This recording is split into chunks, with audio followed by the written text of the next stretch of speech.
Hi friends, welcome back to my channel. మీరు కనుక నా ఛానల్ ఫస్ట్ టైం చూస్తున్నారా అయితే సబ్స్క్రైబ్ చేసుకోండి. అలాగే పక్కనే ఉన్న బెల్ ఐకాన్ని క్లిక్ చేసేయండి ఫ్రెండ్స్. ఈ రోజు ఎపిసోడ్ అయితే సూపర్గా అదిరిపోబోతుంది. ఎక్కడా స్కిప్ చేయకుండా మొత్తం చూసాను ఫ్రెండ్స్. అప్పుడే మీరు ఎంజాయ్ చేయగలుగుతారు. నచ్చినట్లయితే ఒక లైక్ ఇచ్చి ఎంకరేజ్ చేశాను ఫ్రెండ్స్. ఇక ఎపిసోడ్లోకి అయితే వెళ్ళిపోదాం. ఈ ఎపిసోడ్ స్టార్ట్ అవగానే కావ్య కాఫీ తీసుకొచ్చి అమ్మమ్మ గారికి అలాగే ఇక ఇందిరాదేవికి ఇక అపర్ణకి ఇవ్వబోతుంటే అపర్ణ మాత్రం చాలా కోపంతో కాఫీ తాగకుండా అక్కడి నుంచి లోపలికి వెళ్ళిపోతుంది. ఇక అది మొత్తం కూడా రాజ్ చూస్తాడు. చూసిన వెంటనే వచ్చి ఏంటి కాఫీ తాగట్లేదా మమ్మీ అని చెప్పనగానే అవునండి అని చెప్పి చాలా డల్గా ఉంటుంది. ఇక వెంటనే నీకు ఈ కాఫీ కూడా ఆఫ్టర్ తాగించడం తెలియట్లేదా అనగానే మా వల్ల కాలేదు, మీకు నిజంగా దమ్ముంటే మీరే వెళ్ళి అత్తయ్య గారితో ఈ కాఫీ తాగించండి అని చెప్పి కావ్య అంటుంది. వెంటనే రాజు ఏంటి నేను నీలా అనుకుంటున్నావా, చూడు చీటికలో కాఫీ తాగిద్ది మమ్మీ అని చెప్పి ఇక రూమ్లోకి వెళ్ళిపోయిన అపర్ణ చాలా ఫోర్స్గా డోర్ వేయగానే రాజ్ వెంటనే వెనకాల వెళ్తాడు. డోర్ ఒక్కసారిగా గట్టిగా క్లోజ్ అవుతుంది. అదేవిధంగా చంప చెల్లుమని కూడా మోగిపోతుంది. కాఫీ కప్పు దెబ్బకి ముక్కలు పాలవుతుంది. ఇక బయట ఉన్న ఇందిరాదేవి అలాగే కావ్య ఇద్దరు కూడా ఒకరి మొహాలు ఒకరు చూసుకుంటూ ఏంటి అమ్మమ్మ గారు లోపల నుంచి పెద్దగానే వస్తున్నాయి సౌండ్స్, నేను చెప్తూనే ఉన్నాను అనగానే వాడు లోపలికి వెళ్ళి కాఫీ తాగిస్తానని చెప్పి వాడే ఇక మీ అత్తయ్య చేత్తో దెబ్బలు తినొస్తాడు చూడు అనగానే ఇంతలో రాజ్ ఇక వంకరగా మొహం పెట్టుకొని బయటకు వస్తాడు. ఏమైందండి అని చెప్పి కావ్య అనగానే చూడు కళావతి, సౌండ్ బయట వరకు వచ్చిందని నాకు బాగా తెలుసు. ఇప్పుడు నేను ఏమైందంటే ఏమీ చెప్పలేను, వెళ్ళి లోపలికి వెళ్ళి చూసుకోవాలి, అప్పుడే తెలుస్తుంది అని చెప్పి ఇక రాజ్ అయితే అక్కడి నుంచి లోపలికి వెళ్ళిపోతాడు. కావ్య మాత్రం చాలా డల్గా అమ్మమ్మ గారు అత్తయ్య గారికి నా మీద చాలా కోపంగా ఉంది, అందుకే నేను ఇచ్చిన కాఫీ కూడా తాగలేదు, ఇక ఆయన చేత్తో కూడా తాగలేదు. ఇప్పుడు నేను అత్తయ్య గారికి ఏం చెప్పి అత్తయ్య గారిని నార్మల్గా చేయగలుగుతాను, నా చేతిలో ఏముంది, నేను ఎప్పుడూ కూడా అత్తయ్య దగ్గర ఏమీ దాచలేదు, కానీ నేను ఏదో దాచిపెడుతున్నానని అత్తయ్య గారు నా మీద అపోహపడుతున్నారు అనగానే చూడమ్మ కావ్య, నువ్వు మంచి కోసమే పాల్పడుతున్నావు అని నాకు అర్థమైంది. అపర్ణ కోపమా ఖచ్చితంగా 2 రోజులు బెట్టు చేస్తుంది, 3వ రోజు నీతో మాట్లాడకుండా ఉండగలదా, ఖచ్చితంగా ఉండలేదు, ఇవేమి నువ్వు మనసులో పెట్టద్దు, అపర్ణకి నేను చెప్తానులే అని చెప్పి ఇక పెద్ద ఆవిడ సరి చెప్తుంది. ఇక ఇక్కడికి వచ్చేస్తే కళ్యాణ్ అప్పు ఇద్దరు చాలా సంతోషంగా ఉంటారు. ఇక అక్కడ ఉన్న నర్స్ అయితే మీ వైఫా, మీరు మీ వైఫ్ ఇక్కడ ఉండటానికి వీల్లేదు, ఎవరైనా ఒక్కరే ఉండాలి అని చెప్పి ఇక చెప్పడం జరుగుతుంది.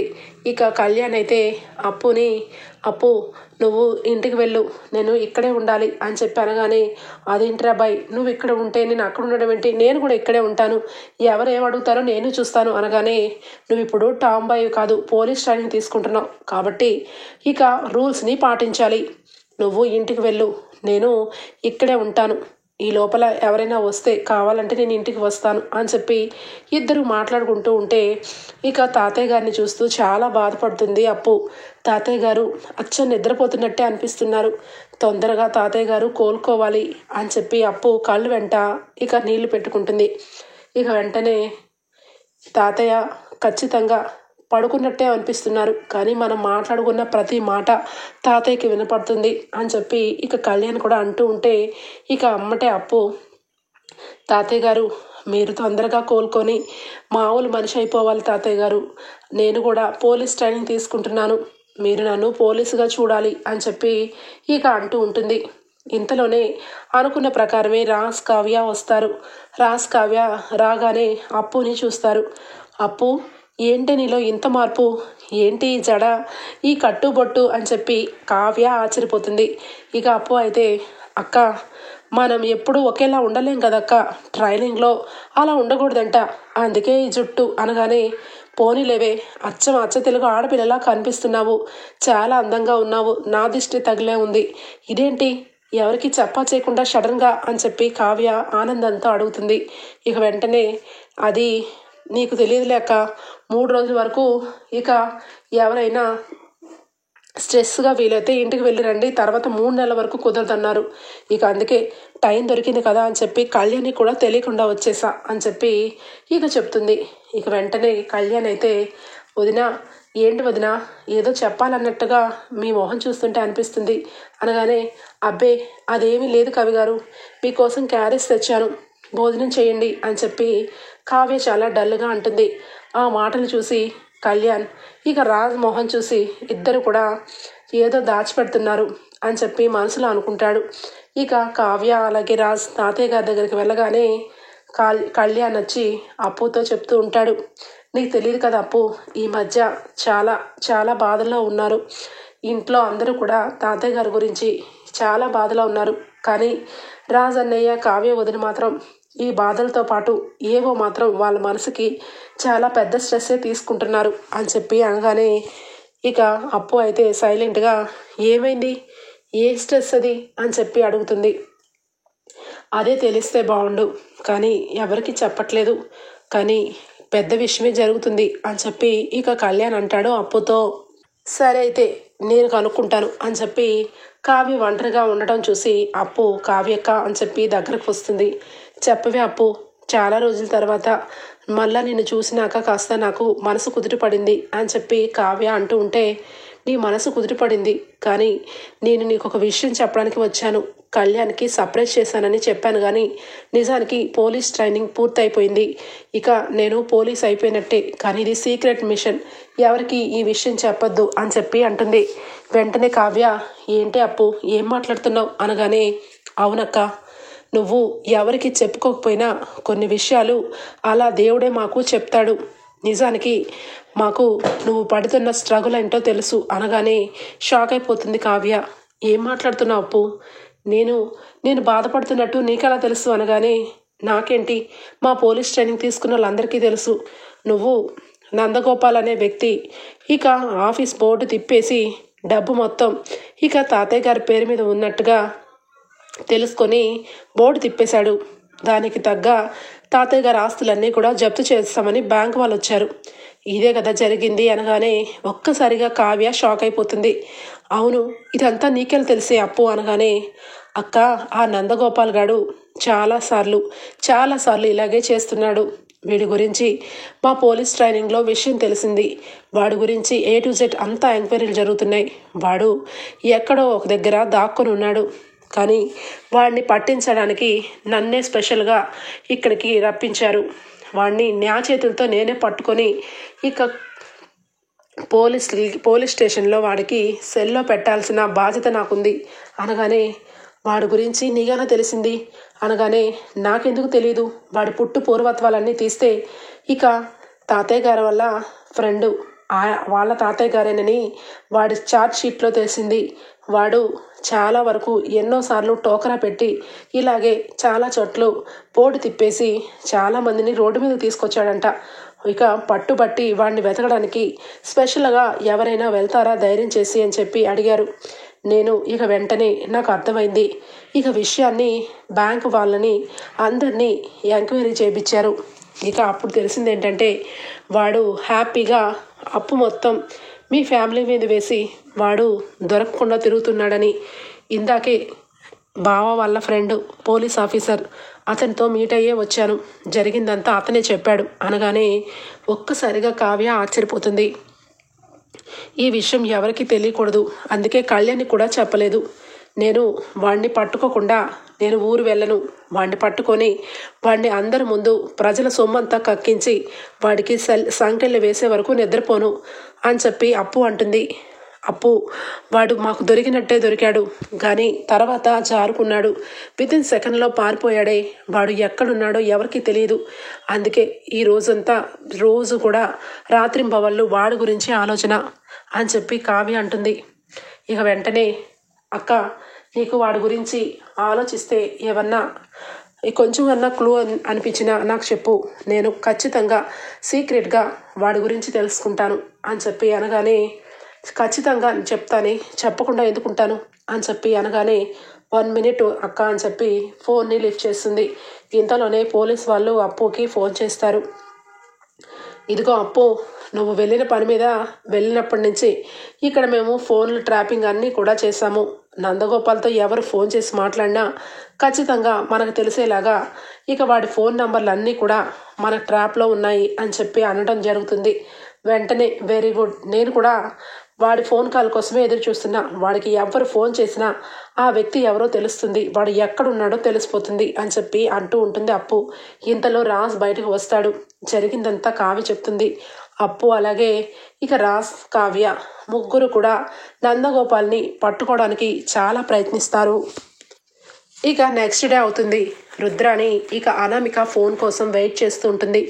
అనామికకి ఫోన్ చేస్తుంది. ఏంటి, నువ్వేం చెప్పావు నిన్న? నాకు పెద్ద ఆయుధం లాంటి విషయాన్ని చెప్తానన్నావు, అంతెందుకు డాక్యుమెంట్స్ పంపిస్తానన్నావు. నీ గురించి రాత్రంతా నిద్ర కూడా పట్టలేదు. నువ్వు నాకు డాక్యుమెంట్స్ పంపిస్తే నేను చేయాల్సింది నేను చేస్తాను అనామిక అనగానే, అయ్యో ఆంటీ, మీ వాట్సాప్కి షేర్ చేశాను, కావాలంటే చూసుకోండి. కానీ ఖచ్చితంగా మీరు ఈ టైంలో రచ్చ చేస్తేనే మీ చేతిలోకి ఆస్తి వస్తుంది. ఆ కావ్య ఎలాంటిదో అందరికీ తెలిసి వస్తుంది అని చెప్పి ఫోన్ పెట్టేస్తుంది. ఇక వెంటనే వాట్సాప్లో వచ్చిన ఇక ఆ డాక్యుమెంట్స్ ఏంటబ్బా అని చూస్తుంది ఆ రుద్రాణి. ఒక్కసారిగా షాక్ అయిపోతుంది. బ్యాంకు వాళ్ళకి అప్పు చేశారా రాజ్, కావ్య? ఈ కావ్య బ్యాంకులో ఇంత అప్పు చేసిందనమాట. ఏదో ఒక రకంగా కావ్యని ఇంట్లో నుంచి పంపించేద్దామని ఎప్పటి నుంచో ప్లాన్ చేస్తున్నాను, కానీ నా ప్లాన్లన్నీ ఫ్లాప్ అవుతున్నాయి. ఇంత ఘోరమైన అప్పులు చేస్తూ ఇంట్లో అందరినీ హాస్టల్ లాగా మెయింటైన్ చేస్తున్న ఈ కావ్యని ఇంట్లో ఉంచకుండా ఉండటానికి ఇదొక్కటే చాలు. అనామిక నాకు మంచి ఆయుధాన్నే ఇచ్చింది అని చెప్పి ఇక వెంటనే కిందకి దిగుతుంది. అప్పటికే అపర్ణ, ఇందిరాదేవి అందరూ అక్కడే ఉంటారు. రుద్రాణి స్పీడ్గా వచ్చి, నేను ఫస్ట్ నుండి చెప్తూనే ఉన్నాను రాహుల్, ఆ కావ్య ఈ ఇంట్లో మనందరినీ ఏదో ఒక రోజు రోడ్డు మీద పెడుతుందని, కానీ అదే జరగబోతుంది అని చెప్పి అనగానే ధాన్యలక్ష్మి, ఏంటి రుద్రాణి ఏం మాట్లాడుతున్నావు, రోడ్డు మీద పెట్టడం ఏంటి అనగానే, ఇదిగో ఈ డాక్యుమెంట్స్ చూస్తే ఎవరైనా అదే చెప్తారు, నేనే కాదు అనగానే ఇక అపర్ణ, రుద్రాణి మాటలు తిన్నగా రానివ్వు. కావ్య విషయంలో ఎప్పుడు పడితే అప్పుడు నీ నోటుకొచ్చినట్టుగా మాట్లాడుతున్నావు. నేను కూడా ఈ మధ్యకాలం కావ్యతో మాట్లాడడం మానేశాను, అందుకని నా కోడల్ని తక్కువ చేసి మాట్లాడితే అస్సలు ఊరుకోను అనగానే, అవునదినా, నువ్వు నీ కోడల్ని నెత్తి మీద పెట్టుకుంటున్నావని నాకు అర్థమైంది. తను చేసిన అప్పు ఆర్నమెంట్స్ తాకట్టు పెట్టిన విషయం నువ్వు కవర్ చేసి నగలకి నువ్వే తాకట్టు పెట్టమన్నావని చెప్పానని నువ్వు కవర్ చేసినప్పుడే అర్థమైంది. ఖచ్చితంగా ఈ విషయం నీకు తెలియదని, కానీ ఈ విషయంలో ఇంట్లో అందరినీ మోసం చేసి అప్పులు చేసి మనందరినీ రోడ్డు మీద పెట్టడం కోసం ఎన్ని అప్పులు చేసిందో చూడండి అని చెప్పి ఇక బ్యాంకు వాళ్ళకి 20 లక్షలు కట్టడం కోసం రాసిన అగ్రిమెంట్ పేపర్స్ని చూపిస్తుంది. ఒక్కసారిగా ధాన్యలక్ష్మి, అపర్ణ, ఇందిరాదేవి షాక్ అయిపోతారు. ఏంటి, నెల 20 కోట్లు కట్టాలా, అది కూడా 100 కోట్ల వరకునా? ఎంత అప్పులు ఎప్పుడు చేసింది కావ్య? రాజ్, కావ్య అసలు ఏం చేస్తున్నారు అని చెప్పి ఇక అందరూ షాక్ అయిపోతారు. అప్పుడే సుభాష్ అలాగే ఇక ప్రకాశం కూడా వస్తారు. జరిగిన విషయం తెలుసుకొని, అది ఏంటి అపర్ణ, కావ్య, రాజ్ 100 కోట్ల అప్పు ఇక బ్యాంకుకు చేయడం ఏంటి? వాళ్ళకి అంత కష్టం ఎందుకు వచ్చింది? ఉన్న పలంగా అంత అప్పు తీసుకొని ఏం చేశారు అనగానే ఇక ధాన్యలక్ష్మి చప్పట్లు కొట్టుకుంటూ, చాలా బాగుంది, చాలా బాగుంది బావగారు, చేతులు కాలేక ఆకులు పట్టుకోవడం అంటే ఇదే. వాళ్ళు అప్పులు పాలు చేశారు, అంతా అయిపోయింది, ఇక మనల్ని రోడ్డు మీద నుంచో పెట్టడం ఒక్కటే మిగిలింది. నేను అందుకే మొత్తుకుంటూనే ఉన్నానండి, మన కొడుకుకి అన్యాయం జరుగుతుంది, ఆస్తిని మన చేతిలో పెట్టమని నేను చాలాసార్లు మీకు చెప్పాను. చివరాఖరికి చచ్చిపోదామని కూడా నట్టెట్లో ఉరి వేసుకున్నాను, కానీ నా మాట ఎవరికీ అర్థం కాలేదు. మీ నాన్నగారు కూడా ఆ కావ్య పేరు మీదే ఆస్తి రాశారు, చూసారా? ఇంట్లో వాళ్ళ పేరు మీద రాయకుండా కాని వాళ్ళకి రాస్తే ఇదిగో ఇలాంటి పనులే చేస్తారు. తెలిసి తెలియని తనంతో చదువుకోలేకుండా ఏదో మట్టిని పిసుక్కొని బొమ్మలు చేసుకునేదాన్ని డిజైనర్ అన్నారు, ఎండీని అన్నారు. అదేమో ఏకంగా 100 కోట్ల అప్పుకి ఇక బ్యాంకు వాళ్ళకి నాగ్గా కడుతుంది. ఈ విషయం ఏ విషయము దాచదు కావ్య, కావ్య చాలా మంచిదే అన్నారు. ఇంత పెద్ద విషయాన్ని దాచేసి చివరాఖరికి, అక్క నువ్వు ఎంతగా అడిగినా కూడా, నువ్వు మాట్లాడకపోయినా కూడా నిన్ను పక్కన పడేసి ఈ విషయాలన్నీ కూడా చెప్పలేదు. అత్తయ్య గారు, నా కావ్య, నా కావ్య, నా మనవరాలు అంటారు కదా, మీరు చాలాసార్లు అడిగారు. చివరాఖరికి మీకు ఏదో అవసరమేమోనని నగలు కూడా తీసుకొచ్చి చేతిలో పెట్టబోయారు. నేను మొత్తం విన్నాను, కానీ మీకు కూడా ఏమి చెప్పలేదు. అంటే ఖచ్చితంగా ఆమె చేసిన తప్పు ఇంట్లో అందరికీ తెలిసిపోతే తనని ఇంట్లో నుంచి పంపించేస్తారని తెలుసుకుంది. అందుకే మనల్ని అందరినీ రోడ్డు మీద పెట్టడం కోసమే ఎంత అప్పు చేసింది. కావ్యరాజ్ కావాలనే ఇంట్లో అందరినీ మోసం చేశారు. రాజును కూడా తన గుప్పెట్లో పెట్టుకుంది అని చెప్పి ధాన్యలక్ష్మి కావ్య గురించి చాలా తప్పుడుగా మాట్లాడుతూ ఉంటుంది. ఇక ఇక్కడికి వచ్చేస్తే రాజ్తో కావ్య చెప్తుంది, ఏమండి నాకు ఈ నందగోపాల్ వెనకాల ఇక అనామిక ఉందేమోనని డౌట్గా ఉంది అని చెప్పి అంటుంది. ఆ మాటకి అదేంటి అంత మాట అన్నా, అనామిక ఎందుకుంటుంది అనగానే, అవునండి అనామిక ఉంటుంది ఖచ్చితంగా.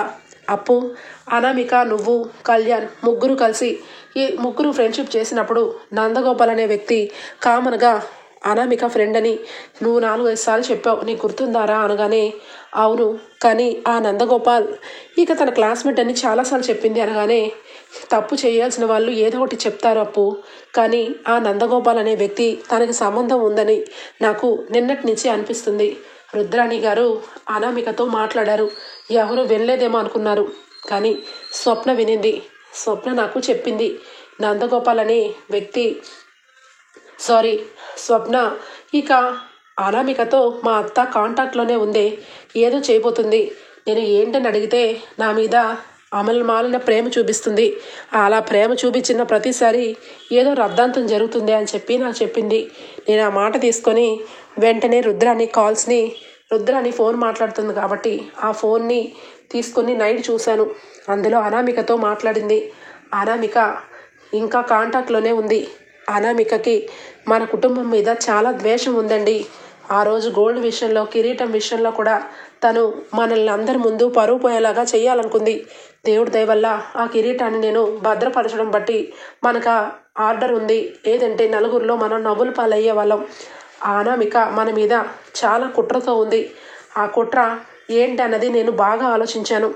నందగోపాల్ అనే వ్యక్తి ఎక్కడా లేడు, ఖచ్చితంగా ఆ అనామిక దగ్గరే ఉన్నాడేమోనని నా 6th సెన్స్ అనిపిస్తుంది అని చెప్పి కావ్య అంటుంది. సభాష్ అక్క, కరెక్ట్గా చెప్పావు. అదే ఆ అనామిక చాలా మూర్ఖురాలు. మొట్టమొదటి నుంచి తను ఎన్నో తప్పులు చేసింది. కళ్యాణ్ని ఎన్నోసార్లు అవమానించింది. మన కుటుంబం ఎప్పుడు బాగున్నా తనకి నచ్చదు. నువ్వు బాగానే ఆలోచించావు. ఇప్పుడు గుర్తుకొచ్చింది, ఈ నందగోపాలే ఆ నందగోపాలు ఎందుకు అవ్వకూడదు. ఖచ్చితంగా ఇక అనామిక ఫోన్ కాల్కి ట్రాపింగ్ పెట్టిస్తాను అని చెప్పి అనామిక నెంబర్కి ఎలాంటి కాల్స్ వచ్చినా వీళ్ళకి కనెక్ట్ అయ్యే విధంగా చేస్తుంది అప్పు. ఇక అనుకున్న గంటకే కరెక్ట్గా నందగోపాల్కి అనామిక కాల్ చేస్తుంది. ఇక నందగోపాల్ డ్రింక్ చేసి హలో అనామిక అని చెప్పి ఇక మాట్లాడతాడు. రే ఏంట్రా ఎక్కడున్నావు అని చెప్పి అనామిక అంటుంది. ఏంటి అనామిక రేగి అంటున్నావేంటి, ఏదో ఫ్రెండ్షిప్ కొద్దీ నీతో నేను కొంచెం క్లోజ్గా ఉన్నాను, అంత మాత్రమే నా రెస్పెక్ట్ అంతా పోయిందా అనగానే, నీకు ఇంకా ఏంట్రా రెస్పెక్ట్ ఇచ్చేది, నేను ఏం చెప్పాను, నువ్వు ఎక్కడున్నావు, నీకు పాలనా చోట ఉండమన్నా, అక్కడ ఉంటేనే ఎవరికి నువ్వు దొరకవు, అక్కడి నుంచి ఎక్కడికి వెళ్ళావురా అని చెప్పి అనగానే, అంటే ఫ్రెండ్ పిలిచిందని ఫ్రెండ్ వాళ్ళ రూమ్కి వచ్చాను, ఇప్పుడే వెళ్ళిపోతా అనగానే, వెళ్ళిపో, ఎందుకంటే ఆ కావ్య వాళ్ళు సామాన్యులు కాదు, నీ గురించి ప్రతి చోట జల్లెడ పడుతున్నారు. ఇప్పుడు వరకు నా దగ్గర ఉన్నావు కాబట్టి వాళ్ళకు పట్టుపడలేదు. ఇప్పుడు ఖచ్చితంగా అన్ని విధాలా నువ్వు సేఫ్, పాలన చోటే ఉండు, అక్కడికే ఉండు అనగానే, అక్కడే ఉంటాను, కానీ ఇప్పుడు ఇక్కడ ఉన్న విషయం ఎవరికైనా తెలిసిపోతుందేమో అనగానే, సరే నీకు ఒక అడ్రస్ పంపిస్తాను, నువ్వు ఆ అడ్రస్లో ఉండు, ఎవరికి తెలీదు ఆ అడ్రస్ అయితే అని చెప్పి అనగానే, ఏ అడ్రస్సు అని చెప్పి అడుగుతాడు నందగోపాల్. చక్కగా అనామిక విడమర్చి అడ్రస్ని చెప్తుంది.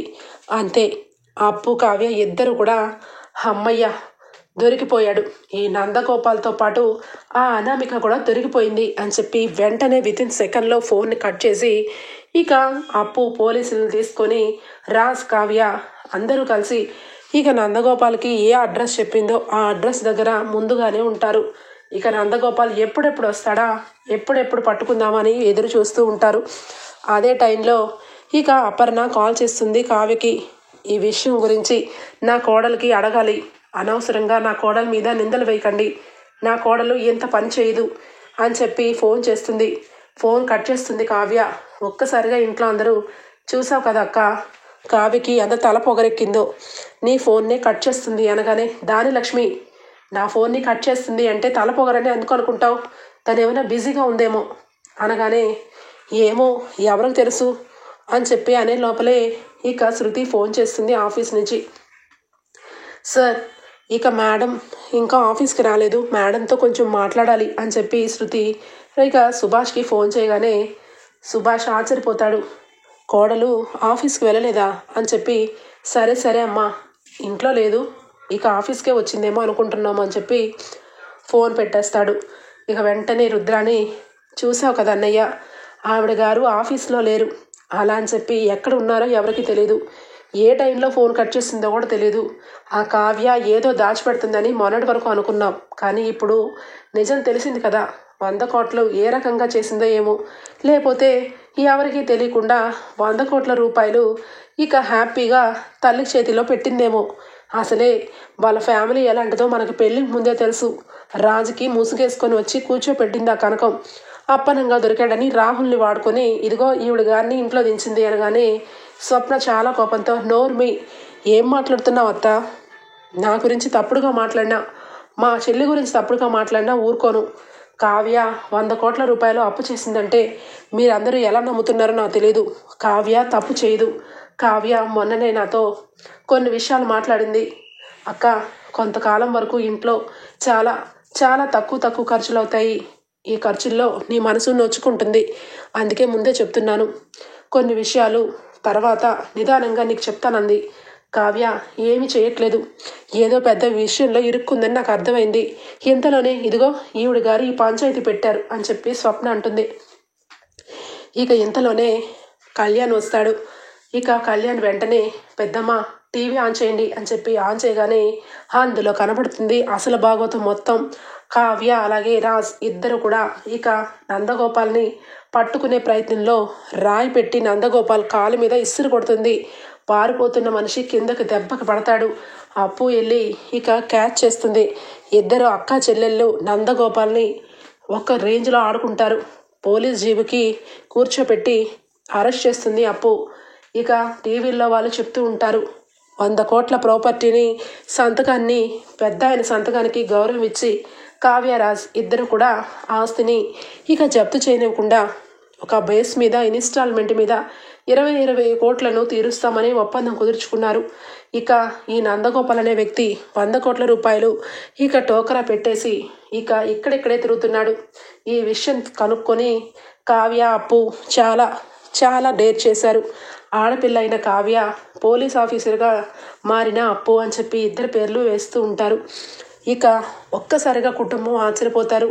అంటే ఈ నందగోపాల్ అనే వ్యక్తి తాతయ్య గారి వాళ్ళ మనవడు, తాతయ్య గారి ఫ్రెండ్ వాళ్ళ మనవడు, వీడు టోకరా పెట్టాడా, కావ్య ఇంత పెద్ద విషయాన్ని గుండెల్లో దాచుకుందా అని చెప్పి అందరూ ఆశ్చర్యపోతాడు. ఇక రుద్రానికి నోటి వెంట మాట రాదు.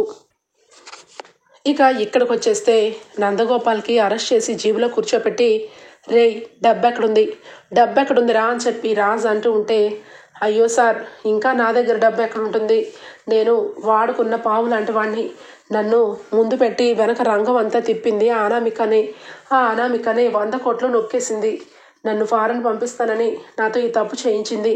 నందగోపాలు మీరు చెప్పినట్టుగా ఇంత ఘోరంగా 100 కోట్లు నొక్కేలేదు, నన్ను నమ్మండి అని చెప్పి అనగానే అప్పు అంటుంది, అనామిక నిన్ను ఇక ముందుండి వెనక నడిపిస్తుంది అని అంటున్నావు కాబట్టి తనకు సంబంధించిన ఏ ప్రూఫ్ అయినా మాకు ఆధారంగా కావాలి, లేదంటే తను ఎలా అరెస్ట్ చేస్తాం, అంత డబ్బు నువ్వే కట్టాలి అని చెప్పి అప్పు అంటుంది.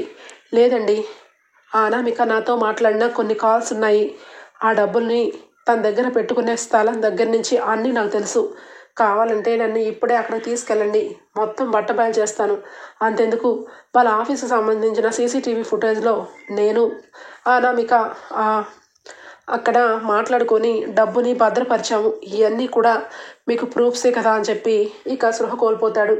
ఇక అనామిక నీ పని అయిపోయింది, ఇక నువ్వు కేర్ ఆఫ్ జైల్ అనమాట అని చెప్పి ఇక అప్పు అయితే ఇక కావ్య అప్పు రాజ్ ముగ్గురు కూడా జీప్ వేసుకొని పోలీసు బృందంతో అనామిక ఇంటికి బయలుదేరుతారు. అనామిక అప్పటికే టీవీలో వస్తున్న విషయాలు చూసుకొని ఇక నందగోపాల్ నా పేరు చెప్తాడు, కానీ వాడికి నాకు సంబంధించిన ఏ ప్రూఫ్ ఉండకూడదు, డబ్బులని మార్చేయాలని చెప్పేసి వేరే చోట డబ్బులు పెట్టేసి సీసీటీవీ ఫుటేజ్ అన్నీ కూడా తగలపెట్టించేస్తుంది. ఇక అప్పు వెళ్ళగానే అప్పుని చూసి ఆశ్చర్యపోతుంది. ఏంటి నువ్వు పారిపోవాలని ట్రై చేస్తున్నావు కదా అని చెప్పి అప్పు అనగానే, పారిపోవాల్సిన అవసరం నాకేముంది, తప్పు చేసింది వాడిని అరెస్ట్ చేసావు, నన్ను ఏ రకంగా అరెస్ట్ చేస్తావు అనగానే చంప చెల్లు అనిపిస్తుంది కావ్య. ఏంటి ఇంకా నువ్వు మంచిదానిలాగా మాట్లాడితే నమ్ముతామనుకుంటున్నావా? నందగోపాల్ వెనకాల ఉన్నది నువ్వేనని మా అందరికీ తెలిసిపోయింది. దానికి తగ్గ సాక్ష్యాధారాలు ఆఫీస్లోనే ఉన్నాయి. సీసీటీవీ ఫుటేజ్ని ఓపెన్ చేయండి అని చెప్పి రాజ్ కావ్య అనగానే పోలీసులు తీస్తారు. ఎక్కడ నందగోపాల్ వచ్చిన విషయం కానీ, ఇక అనామికతో ఉన్న విషయం కానీ ఎక్కడా కనబడదు. ఏంటి నాతో పాటు నందగోపాల్ ఉన్నాడని ప్రూవ్ చేద్దామని ఇక్కడికి వచ్చినట్టున్నారు. కానీ ఆ నందగోపాల్ అనే వ్యక్తే నాకు తెలీదు, అతన్ని నేను ఎప్పుడు చూడలేదు అని చెప్పి దబాయిస్తూ ఉంటుంది అనామిక. ఇక వెంటనే అప్పుడే అప్పు ఒక్క నిమిషం అని చెప్పి ఫోన్ తీసి, మరి నీకు నందగోపాల్కి ఒక్కసారి కూడా మాట్లాడకపోతే మరి కాల్స్ అన్నీ ఏంటి అని చెప్పి ఇక మొత్తం కూడా ట్రాప్ చేసినవన్నీ కూడా బయటపెడుతుంది. ఒక్కసారిగా అనామిక అలానే స్టన్ అయిపోతుంది. ఏంటి స్టన్ అయిపోయావు? ఖచ్చితంగా నువ్వు ఏ రోజు కూడా ఒకరి గురించి చెడ్డగా ఆలోచిస్తావో అప్పుడు దేవుడు నిన్ను చెడ్డదానిలాగే చేస్తాడు. నువ్వు దుగ్గిరాల కుటుంబం మీద పగ పెంచుకొని వాళ్ళని రోడ్డు మీద పెట్టాలని, మమ్మల్ని అందరినీ రోడ్డు మీద పెట్టాలని చూసావు. కానీ ఆ భగవంతుడు ఈరోజు నిన్నే రోడ్డు మీదకి ఈడ్చాడు, నడవే నడు అని చెప్పి అప్పు అంటుంది. ఒక్కసారిగా ఇక అక్కడే ఉన్న సామంత్ ఏమీ తెలియనట్టుగా వెనక నుంచి వెళ్ళిపోబోతుంటే వెనక పరిగెత్తి వెళ్ళి సామంత్ని పట్టుకుంటుంది అప్పు. రేయ్ ఎక్కడికి వెళ్తున్నావు? నువ్వు ఈ అనామిక ఇద్దరు కలిసి చేసిన ప్లాన్సే కదా ఇవి. ఇప్పుడు నువ్వు తప్పించుకొని పారిపోతావా? ఇదిగో ఇలాంటి దాంతో పక్కన ఉంటే ఇలాంటి రిస్కే చెయ్యాలి అని చెప్పి అంటుంది. ఇక వెంటనే అనామిక, సామంత్ మనం ఏదో రకంగా ఈ కేసులోంచి బయటపడాలి అనగానే, ఏంటి ఏదో రకంగా బయటపడాలా? అసలు నువ్వెవరు, నేనెవరు? ఏదో నా పక్కన ఉంటూ నాకు సపోర్ట్ చేస్తూ ఎంతో కొంత ఆఫీస్ విషయంలో నాకు హెల్ప్ చేస్తావనుకుంటే చివరాఖరికి నా కంపెనీ మీద ఇంత బ్యాడ్ ఒపీనియన్ వచ్చేలా చేసావు, నన్ను జైలుకి తీసుకెళ్లేలా చేస్తున్నావు. నువ్వు వద్దు, నీతో నాకు ఫ్రెండ్షిప్ వద్దు, అసలు నువ్వెవరో నాకు తెలీదు అని చెప్పి ఇక సామంత్ అయితే తప్పించుకుంటాడు. ఇక అనామికని అరెస్ట్ చేసి రోడ్డు మీద నడిపించుకుంటూ తీసుకెళ్తుంది అప్పు. ఇక నడి రోడ్డు మీద నేను నా భర్త ఇక మేమిద్దరం వస్తూ ఉంటే మా ఇద్దరం రోడ్డు మీద బ్రతికే బతకాలి అని అన్నావు. ఇప్పుడు నీ రోడ్డు మీద బ్రతికే నువ్వు బతుకుతున్నావు. ఇక నీ జీవితం ఏంటో ఆ దేవుడికి తెలియాలి అని చెప్పి ఇక మొత్తానికైతే పెద్ద ఆఫీసర్కి వెళ్ళి అనామికని నందగోపాల్ని అప్పచెప్తుంది అప్పు. ఒక్కసారిగా అక్కడ ఉన్న వాళ్ళందరూ అప్పుని మెచ్చుకుంటారు. ఇక అప్పుని పోలీస్ ఆఫీసర్గా ప్రమోట్ చేస్తారు. ఇక కావ్య, రాజ్ ఇద్దరు కూడా చాలా హ్యాపీగా డబ్బును మొత్తం కూడా అందరికీ అందేలాగా బ్యాంక్ వాళ్ళకే అప్పచెప్తారు. అప్పులన్నీ కూడా ఇక తీరిపోయి కావ్య, రాజ్ ఇద్దరు కూడా చాలా సంతోషంగా ఇక ఇంటికి వెళ్దామని చెప్పి ఇంటికి వెళ్ళబోతూ ఉంటే అప్పు, అక్క నీ మొహంలో చాలా రోజుల తర్వాత ఈ ఆనందం చూశాను అనగానే, ఇదంతా నీ మూలంగానే జరిగింది, నువ్వు రాబట్టే ఆ అనామిక కాలు ట్రాప్ చేయబట్టే ఇదంతా జరిగింది అని చెప్పి అప్పు గురించి కావ్య కూడా అంటూ ఉంటుంది. ఇక ఇంతలోనే కళ్యాణ్ వస్తాడు. పద అప్పు ఇంటికి వెళ్దాం అనగానే, ఎక్కడికి రాబాయ్, మన ఇంటికే కదా అనగానే, అవును మన ఇంటికే అని చెప్పి అంటాడు. ఇక కారులో ఎక్కి ఇక్కడే కదా, ఇక్కడే దిగిపోతాం అనగానే, లేదప్పు మనం వెళ్ళేది మా అమ్మ వాళ్ళ ఇంటికి అనగానే, ఏంట్రా బాయ్ మీ అమ్మ వాళ్ళ ఇంటికి అనగానే, అవును అని చెప్పి ఇక కారు దిగ్గానే ఇక స్వాగతం అని చెప్పి పూల రెక్కలతో దానిలక్ష్మి రాసి పెడుతుంది. నా కోడలు ఈరోజు ఉండబట్టే ఈ ఇల్లు నిలబడగలిగింది. అప్పుని నేను ఇంటి కోడలుగా ఒప్పుకోలేదు. నిజంగా నేను తల పొగరుతో అప్పుని చాలా మాటలు అన్నాను. కావ్యని చాలా వరకు బాధ పెట్టాను. కావ్య లాంటి కోడలు కావాలని చాలాసార్లు అనుకున్నాను. కానీ కావ్య వాళ్ళ చెల్లెలు వస్తేనే తట్టుకోలేకపోయాను. ఇదంతా ఎందుకు చేశానో నాకు తెలియదు. నన్ను క్షమించండి. అప్పు ఈ రోజు నుంచి నా కోడలంతే అని చెప్పి అందరి ముందు అప్పుని కోడలుగా యాక్సెప్ట్ చేసిద్ది దానిలక్ష్మి. ఇక కళ్యాణ్ అప్పు దుగ్గిరాల ఇంట్లో ఉండడానికి ఇష్టపడతారు. కావ్య, రాజ్ చాలా సంతోషంగా లోపలికి వెళ్తారు. ఇక దానిలక్ష్మి అంతా మారిపోవడం చూసి రుద్రాని వెంటనే ఇక నేను కూడా మారిపోయినట్టుగా చెయ్యాలి, లేదంటే నన్ను ఇంట్లో నుంచి పంపించేస్తారు అని చెప్పి, అందరూ కలిసిపోయారా, నాకు చాలా ఆనందంగా ఉంది, ఇదంతా నాన్నగారు చూస్తే చాలా సంబరపడిపోయేవాళ్ళు అనగానే ఇక వెంటనే స్వప్న, చాలు నువ్వు నటించింది చాలా నటించావు, ఇక నువ్వు మాట్లాడద్దు, నిన్ను ఇంట్లో అందరూ కలిసి గెంటేస్తారని నువ్వు ప్లేట్ ఫిరాయించేసావని కూడా ఇంట్లో వాళ్ళకి తెలుసు, కానీ తప్పక నిన్ను భరిస్తున్నారు. ఎంతైనా తాతయ్య నిన్ను పెంపుడు కూతురుగా ఇంట్లో పెట్టుకున్నారు, కాబట్టి నేను ఇంట్లో గెంటేయాలంటే తాతయ్య గారు సృహలోకి రావాలి. అప్పుడే నువ్వు చేసిన నేరాలు ఘోరాలు అన్నీ కూడా విని తాతయ్య మెడబెట్టి గెంటేస్తారు అనగానే ఇక ఇందిరాదేవి, అమ్మ స్వప్న, నువ్వు చెవిటివాడి ముందు శంఖం ముదినట్టేనమ్మా. ఈ రుద్రాణి ముందు మంచి మాటలు మాట్లాడినా ఈ రుద్రాణిని ఎవరు పట్టించుకుంటారు అని చెప్పి రుద్రాణిని పక్కన పెట్టేసి ఇంట్లో అందరూ కూడా చాలా సంతోషంగా ఉంటారు. ఓకే ఫ్రెండ్స్, రాబోయే ఎపిసోడ్స్లో ఈ విధంగానే జరగబోతుంది. మీకు కనుక నచ్చినట్లయితే ఒక లైక్ ఇచ్చేయండి friends. Bye, take care, thank you for watching.